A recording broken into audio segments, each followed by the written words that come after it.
Bismillahirrahmanirrahim. Bismillah is the start of every good act. We even start our daily acts by saying it. Know, my soul, that along with being the particular sign of Islam, this holy word is the symbol that all creation physically obliges in with the form in their actions. We have two people who live in New York. One is arrogant, the other a pretty humble guy. The arrogant one doesn't recognize the government's existence in his country and is ignorant of all the identification ways of communication that should exist in between himself and its institutions. He thus doesn't get in contact with the state in any way to get his birth certificate, SSN number, stimulus check, or any of the documents like the passport. Because of his choices, he is bound to suffer as an illegal persona in a state that he should have been a native in. If sick, he cannot benefit from the state hospitals. If he gets in mighty trouble, the cops will not be there to access.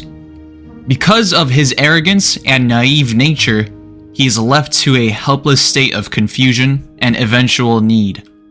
The humble guy acknowledges the state. He gets his assigned documents and pays his taxes. He becomes a loyal and caring citizen and takes advantage of all the rights that are there for him. He travels freely and without worry, for which he knows he has an entire state backing him on any sort of obstacle or banditry that he would face. Not to be crushed under our own arrogance, just like in this story, we too utter Bismillah and take refuge under the banner of the sole owner of our world.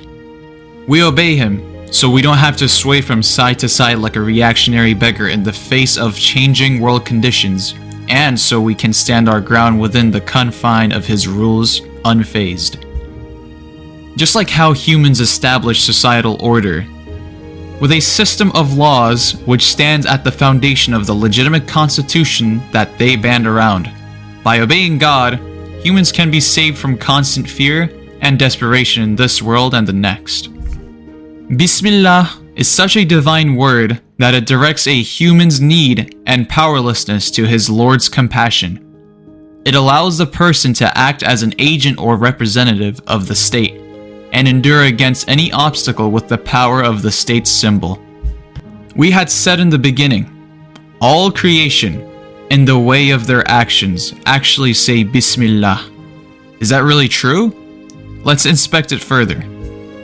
Just like how a police can impose his wills on thousands, transferring them from place to place with the directive of the government, every little thing in nature stems off their power from God.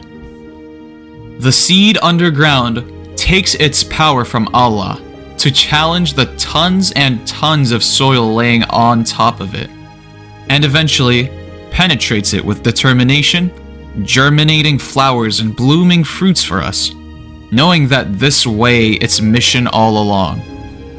Cows and sheep say Bismillah, and they offer us their miracle-like milk that becomes a source of life for many communities. Stars and planets follow a very specific course that they were put in from the start and never misdirect motion, so that life can go on for us. My soul, if you do not want to be reduced to a confused vagabond, give in the name of Allah. Take in the name of Allah and start with his name.